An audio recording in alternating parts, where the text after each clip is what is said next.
was supposedly this group of men that would peel the faces of people. Like, I don't know how else to put it. They were accused of peeling the faces off of people, murdering people, or, kidnapping them for their face or biologics or whatever, and then kind of disposing of the body. And this had been kind of a long running myth in Peru, legend in Peru. And recently, men with masks. Now, in this picture here, you see this little girl holding up the phone. And if you miss this, I get it. If you remember it, but so much has happened since then, you forgot. I totally get it. But basically, that little girl holding that phone, that picture is not a picture of one of the men, okay? They tried to like give her heat for that, saying it was fake or something, but she said this looks like a man. She was looking at, I think, one of the filmmaker or one of the cameramen's phones as he was scrolling through Instagram, and pointed out this picture and said, "Oh my God, that's like what they look like." So she held that picture up as an example of sort of what they look like, not exactly. So we get black armor, uniforms. It's said that their shoes are like rounded, and either the shoes are rounded and they provide some kind of anti-gravitic propulsion system, or they ride some type of discs that provide some type of anti-gravitic system. That those facts are kind of, we've heard people say both things there. There was a report that this 15-year-old girl here holding this photo was attacked by two of them, and there was actually two scars on her neck showing where she had been attacked. What had happened was when they picked her up to take her, something distracted one of them, and she was able to kind of kick her way free and scream as loud as she could. And because the men in the neighborhood were already on high alert, they came running, and these two supposed face peelers just took off out of, they're just gone as fast as light. So it's crazy, especially because it's a myth that's been around for so long. Like, it goes back a long time. Now, the myths that go back a long time don't include men riding hoverboards, and so that's what makes it interesting, and that's why I'm researching this case more, because I believe that there's simply more to it, and that we could actually possibly find an answer to who might have been behind this thing, or at least pointed in the right direction to who might have been behind this stuff. So of course, part of the research is like, well, would it even be possible to, if you wanted to, let's say, get a jetpack or get a hoverboard, like, does that kind of shit even exist, right?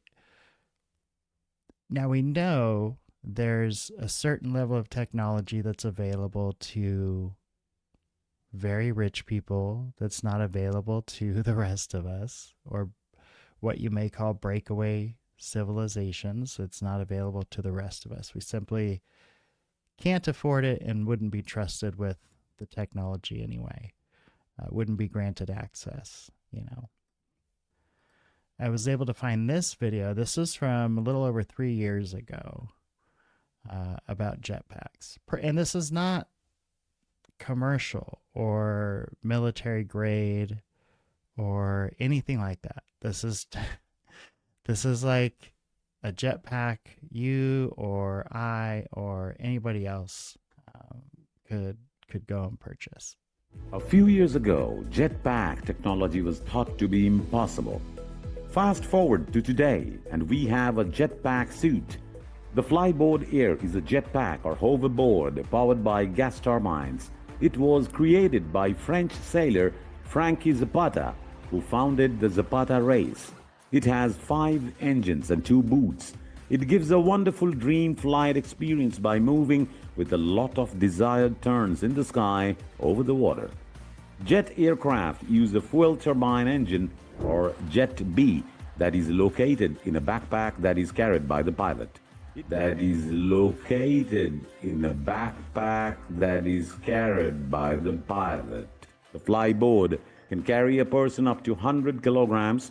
The rider can be paired with a helmet, bodysuit, and shoes to protect you all the time while enjoying this fun activity. Flyboards cost somewhere around $250,000. Flyboard's top speed is 150 kilometers per hour. It can fly at an altitude of 9,800 feet. It also has 10 minutes of endurance. $250,000 for 6 minutes of flight time. Damn. The JB-10 jetpack is an amazing back-mounted service that uses gas or water to propel the user into the air. It is also known as the rocket belt or rocket pack. Made by Jetpack Aviation, this jetpack weighs 83 kilograms and can deliver a whopping 395 pounds. It is powered by petrol or diesel and has a speed of 120 kilometers per hour. Useful use for jetpacks has been as a vehicle for astronauts because of their weightlessness and the lack of air to create friction in orbit. JB-10 jetpack has a maximum speed of more than 120 miles per hour. It is a max altitude of 10,000 feet and 68 miles per hour approx forward flight speed. This requires the jetpack to keep moving more down the track. Its base price is $295,000. Not the hoverboards the kids ride with the wheels that aren't really hoverboards. I don't know why they got that idea in their heads that they could call those things hoverboards. Clearly, some parents out there didn't do the right thing and have their kids watch Back to the Future too. Omni Hoverboard. A software engineer has built a giant multi-rotor drone with a platform which carries one person. There's only one prototype and anyone could build this thing with enough knowledge in the field. However, it requires a little bit of insanity and courage to actually fly one. The impressive thing about this contraption is that it actually broke a world record for a hoverboard flight at 1.5 minutes. The octocopter is only controlled by a pair of flyers hooked up to a throttle cable. The 203,000 watt 36 multi-rotor machine can move in any direction, including upwards. The hoverboard can lift 243 pounds, but it only lasts for 6 minutes. It also contains a built-in stabilization system, and it can be controlled by a smartphone. What's it using to hover? It almost looks like maybe those small holes there are just micro, air vents. And they're just pumping air through there at super high rates of speed. And here's the other one. I got the video on this one. This is the one Tony Hawk tried. Or even aluminum. The board has 4 magnetic board. arrays which spin at a high speed. And when they're placed over conductive material, the board levitates roughly an inch off the ground. So it only works at a controlled height, and it's going to be a little bit harder to control than compared to your average skateboard. There are plans to retrofit several skate parks, but... So what is it? DARPA says they want to be 50 years ahead in technology as far as them versus what's out there. So usually that means about like 20 years ahead, right? Because let's be real, it's the government. And I mean, if they're really 50 years ahead, that's pretty impressive. So by this point, we can be damn sure that there's military grade hoverboards and jetpacks that function almost like you would see in the movies, that easily. And so the face peeler thing, a group of folks having this kind of technology just a couple of years ago is not a crazy idea. And when you throw in the possibility of a breakaway civilization or ultra-terrestrials, then a lot of doors of possibilities open up as to what this group could be. and what they're about. Okay, so here's another one. This was 9 years ago. 6 futuristic hoverboards you must try. This is a Pata Flyboard Air. Zapata Flyboard Air is a real-life jet-powered hoverboard. Oh, It that quickly AI became a voice. popular vacation experience, but the French jets. Okay, well, I'm not going to make y'all listen to that voice. That's terrible. And you got this guy flying over a river. But that's pretty wild. Wait, how old is this one again? Hang on. This one is 9 years ago. Right. 9 years ago, yeah. So this would have been, let's say, if we go back a little bit farther, 5 to 6 years before we started hearing the reports about the face peelers. All right, so this next one is Omni hoverboards. And I'm only narrating this because that whoever was narrating it sounded like just a terrible AI voice. Okay, so this is your more traditional drone looking. It has a lot more blades. It's a lot less inconspicuous. So I don't think this would be something that they would use. The military jetpacks with the arm sleeve things, those look pretty close to what could have been used or what was described. Maybe a more advanced version of that. All right, and this is the Lexus again, and this is the thing. They have to keep that track. It has to be like this magnetic track, and they have to keep that board super cooled with the magnets that they're using on it to generate the effect of keeping it an inch off of the ground. But that is pretty amazing, right? Yeah, you're going to fall right on your butt probably. I mean, looks like you're definitely going to eat shit, but it still looks hella fun. Wow.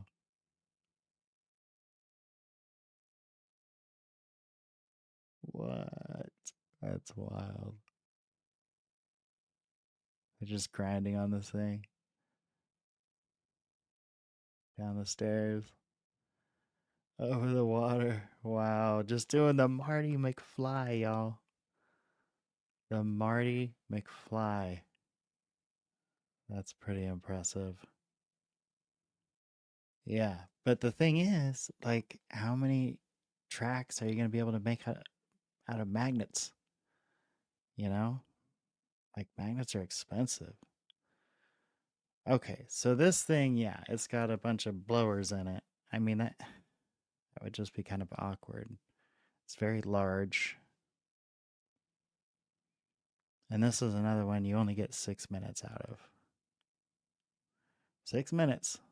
That's it. It's like the size of a kid's bed. Yeah, I don't think they're riding one of those. Let's see what else we got here. Hoverboard. Ooh, they're just straight up saying we're hoverboard.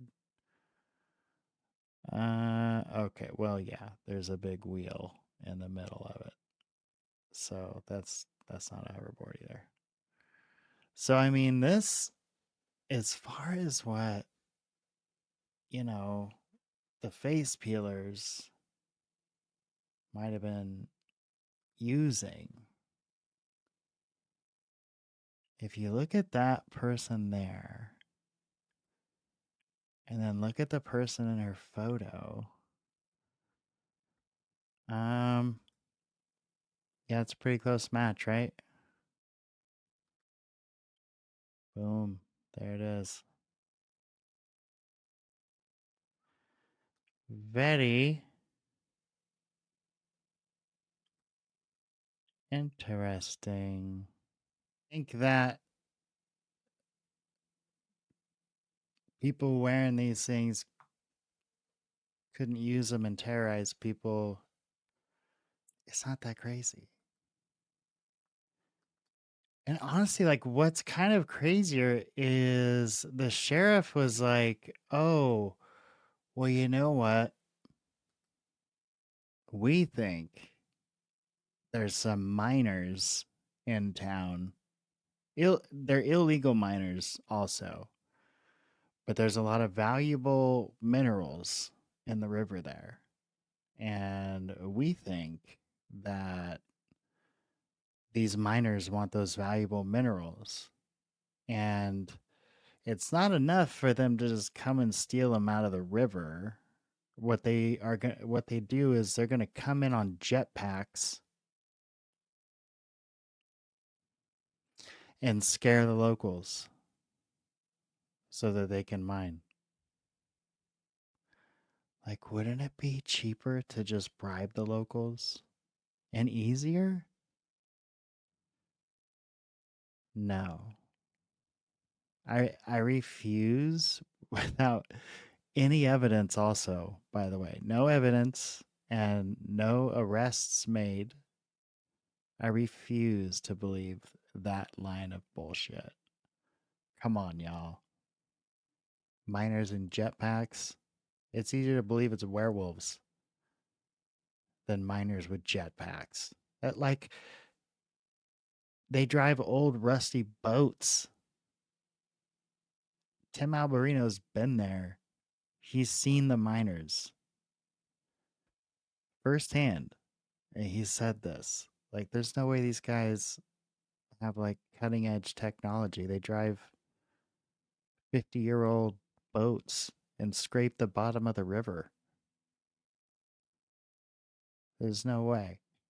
There's just no way.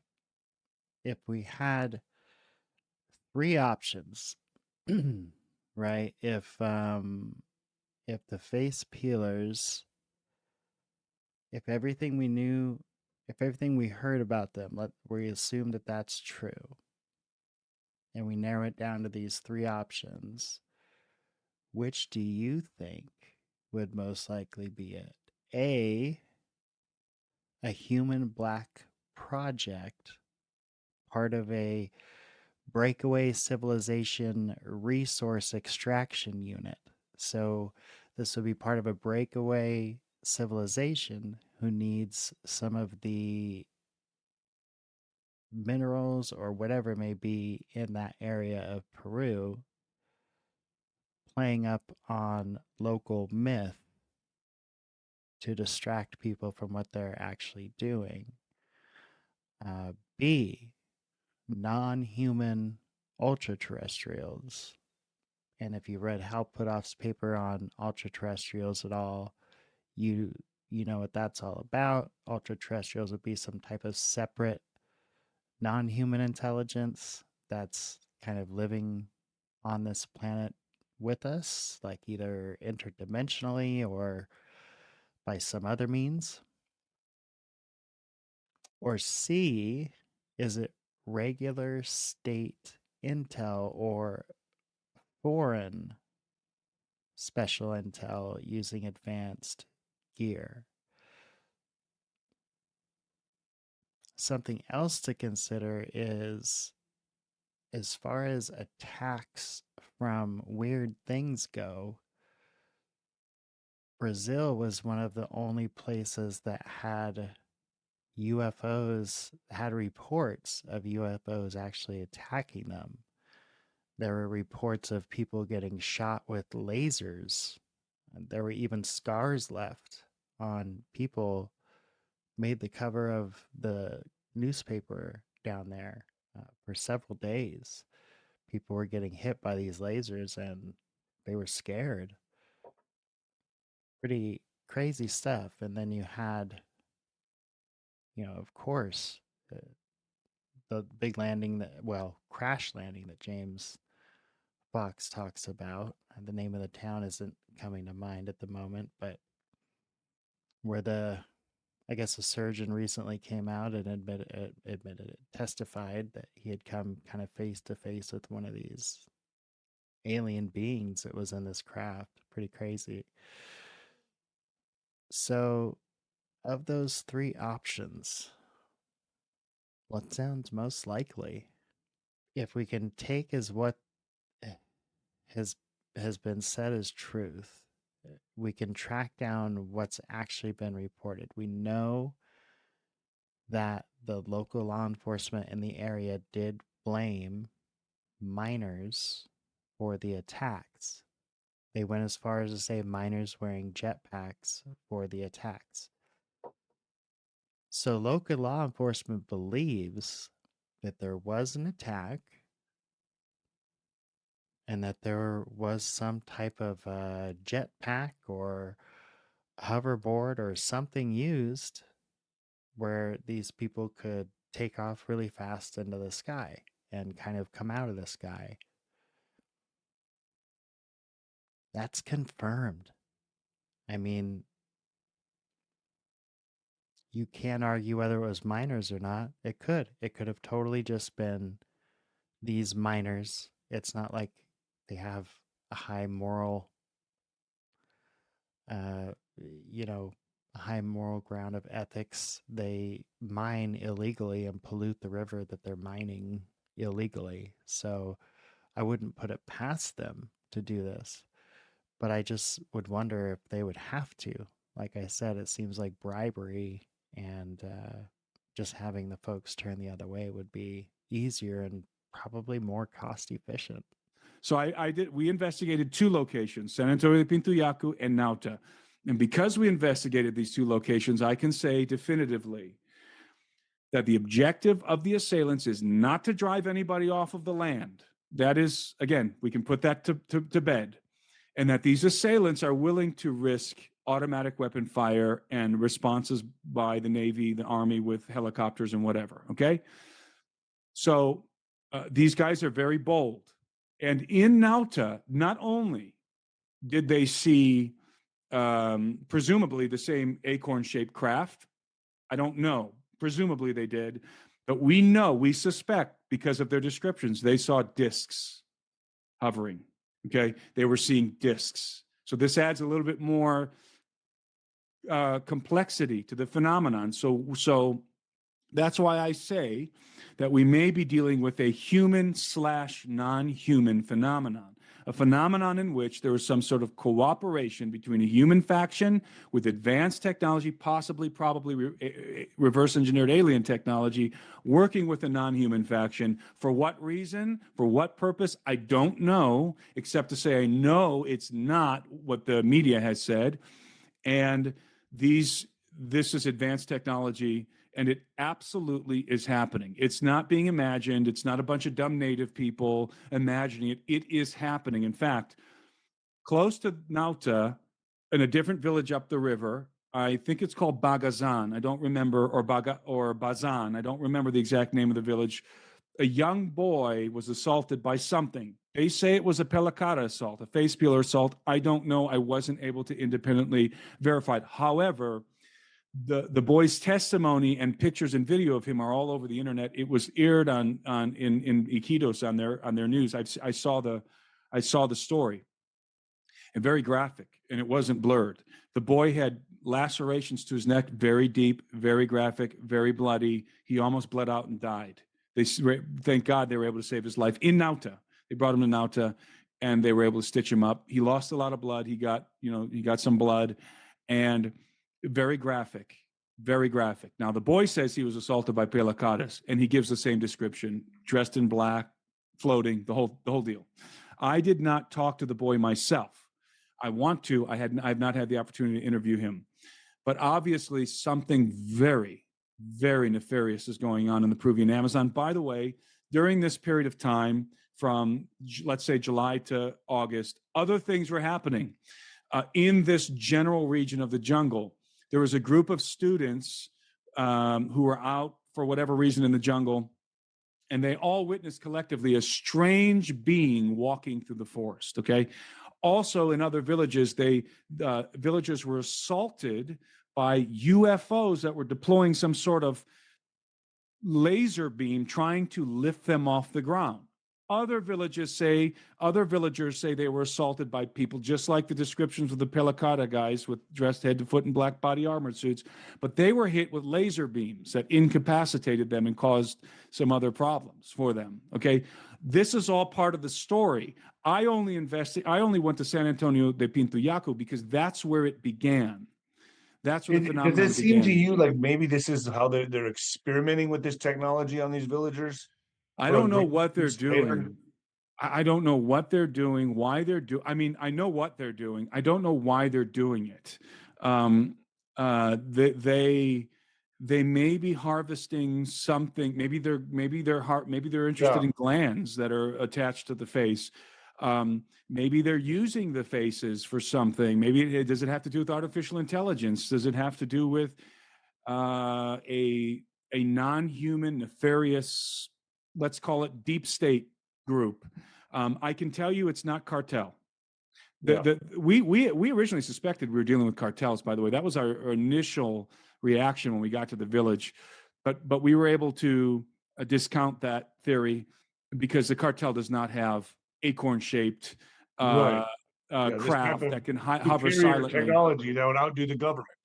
Exactly. The cartel has military grade weapons. The cartels in Peru, all over the world, they have military grade weapons. They have the same sort of weaponry that we use in Iraq and Afghanistan. Right. Yes, they do. They have probably even some of these Stinger type ballistic systems to take down helicopters and stuff. I'm sure they have conventional weaponry. They have helicopters. They have all of it. They probably don't have fighter jets, right? They probably don't have jets.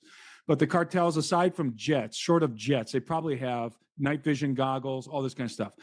They don't have this kind of technology. They don't have advanced aerospace vehicles. If they did have this, we would see it deployed. They wouldn't hesitate to use it if they did have it. So it's not cartels.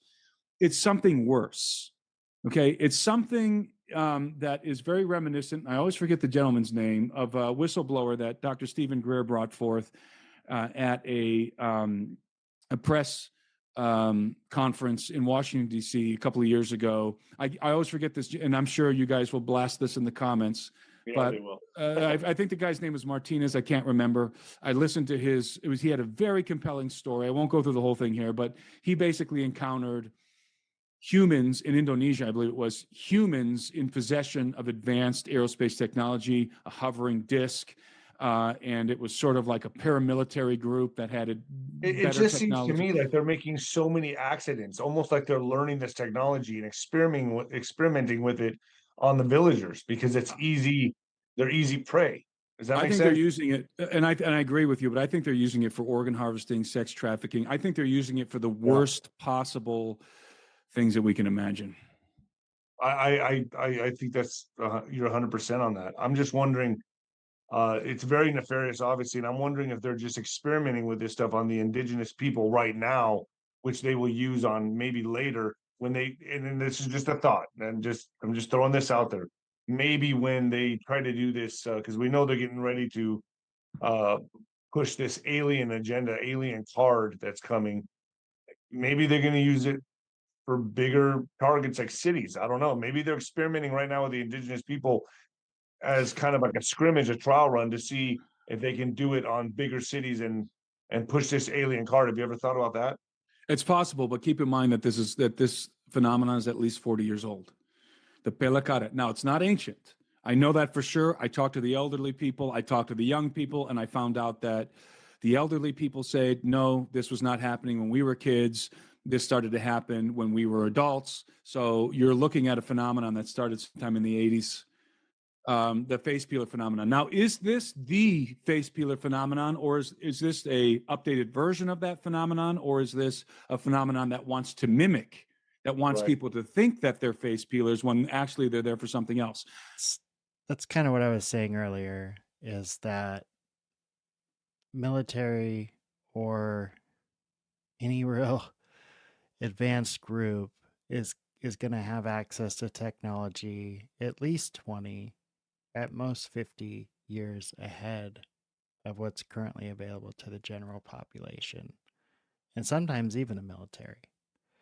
So, yes, what he's saying is not crazy, that what we looked at on YouTube is just like this prehistoric version of what these guys were using. I think one thing is clear: they were not alien. I don't think they were alien. I don't think they were extraterrestrial, which I guess would mean I'm not sure that they're ultra terrestrial. I'm not completely sold on that.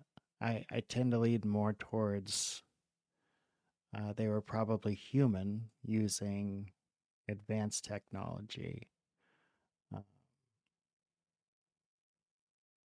more than non-human. But was this part of a breakaway civilization, or was this part of some country's special operation in the area for whatever reason? It could just be like they were saying, they could just be testing the stuff out, seeing what they can do with it, and taking advantage of the local legends that were already there. So you can go online. The earliest report you can find online of the Pelacaras, the face peeler, is '06, and it's in a blog and describing the mythology in the blog. It sounds as if it was around well before 2006. Because the blog starts out with, for all of us who have been raised in purely Amazonian families, mythology plays important roles in our worldview. Since we were little, we have characters like the Chula Chiqua, I'm going to mess this up, Shakshiko, Ranomula, in our minds as actors of extraordinary relevance. We actually believe that mythology is important to contribute to regional identity. A new contemporary character has joined the Amazonian mythology, although in the minds of the people he acts in the plural. The so-called Pelacaras. In reality, its diffusion arises at the end of the last century in the various basins of Laredo, and entire communities live with the panic of being attacked by them. But what, who, and why do they do it? According to some references, they are foreign people who go into the jungle and catch the lonely people they find working in field activities, extract their organs, squeeze the bodies, and then discard them by throwing the surplus into the rivers to be consumed by the animals. The issue has been investigated in some communities, and in them they have no cases of affected people, but they are quite afraid of these characters. Sometimes it's common in the communities to reject foreign tourists because of the fear of being killed. However, it is said that in some communities of Putumayo, some evidence of the Pelacara, with remains of bodies and people who claim to have survived their flagello. In reality, it is the same area where the far Colombian guerrilla has influence. And there it is also mentioned that among its sustainability strategies is the trafficking of organs. Then we would have that all this new mythology has been created by this organization in order to obtain organs to finance its actions. Pretty interesting stuff. Again, written in 2006. Of what people link to on YouTube, and I forget the name of those hoverboard craft, there's several. Maybe, but it's not that. It's not what that French guy invented. So don't bother linking that stuff.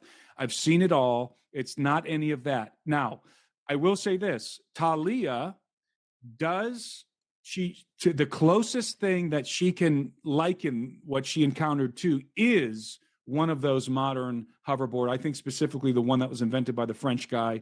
It is a circular platform. It has these wires on it. The boots, by the way, are built into that platform, but That is the closest thing. It's not exactly what she saw, but it is the closest thing to what she saw. And you'll see a video of her online of her holding up a cell phone with one of these guys with one of those conventional. I say conventional because it's in the marketplace. One of those hoverboard craft.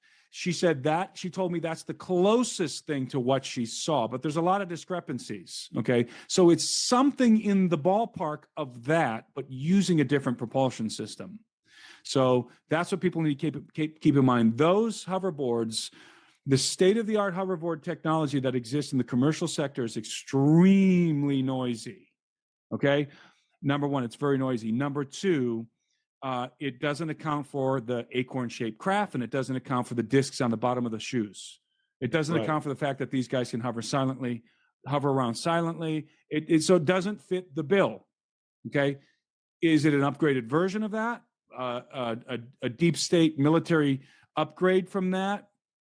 Black Ops, maybe the Black Ops guys have this technology. That's possible. That's absolutely possible. Okay, but it's not that. It's not exactly that sort of technology. The two that were almost abducted, the little girl and the little boy, both in two towns, one with a 30,000 population, the other one is a smaller village. Are there abductions that have not come back? Have they taken people that have not? Yes. Oh yes, there's a video, and I have this on my YouTube channel. There's a video on my YouTube channel. I'm trying to remember the name of it because people are going to want to see that when they hear this. So I'll pull it up and get the name of it. There's a video on my YouTube channel called it's called Aliens Attack Village in Peru. It almost has 1 million views. It was age restricted by YouTube precisely because I included in this video footage of a young man, probably early 20s, whose face has been completely peeled off. Wow. And I have the blurred version of it in that video. It's very hard to find anywhere else, by the way. That's why YouTube age restricted my video and took it out of the algorithm. It'd probably have 3 million views by now if they didn't. No, we have nothing like this. This is not conventional technology. From all the descriptions that we've heard, it does not appear that we're dealing with propellers. This is some other kind of propulsion system. As I mentioned earlier, they have backpacks. They're not fabric backpacks. They're hardened backpacks, hard shell backpacks. You and I surmised out there in the field when we were talking to these people that perhaps we're talking about battery packs or maybe even small reactors, something like that. And their feet seem to snap into these boards, into these circular platforms. Again, the boots have their own little discs on them, and they're capable of hovering without the boards, apparently just with their boots. But when they snap into the boards, I'm calling them boards, but when they snap into the platforms, the circular platforms, they can accelerate at a high rate of speed. So they have capabilities on these circular platforms that they don't have with just their shoes, with just whatever kind of technology, whatever sort of technology is being deployed from their shoes. So I think we can agree that there's nothing like this, certainly in the commercial sector. I would highly doubt that there's anything like this in the military sector yet. Maybe we're developing something like that. But, we've called these men, we've called them guys. I want to be clear at this point and make this known right up front. I don't know if these are human beings or something else. I don't know. They're unusually tall. And because Talia was subjected to this extremely traumatizing incident, which we know happened because the neighbors confirmed it, they saw the guys. They saw Talia lying there bloodied up, and they saw these individuals escaping on their platforms, on their hovering platforms. So it happened. However, because she's been exposed to such trauma, I think that her recall of the event is probably skewed.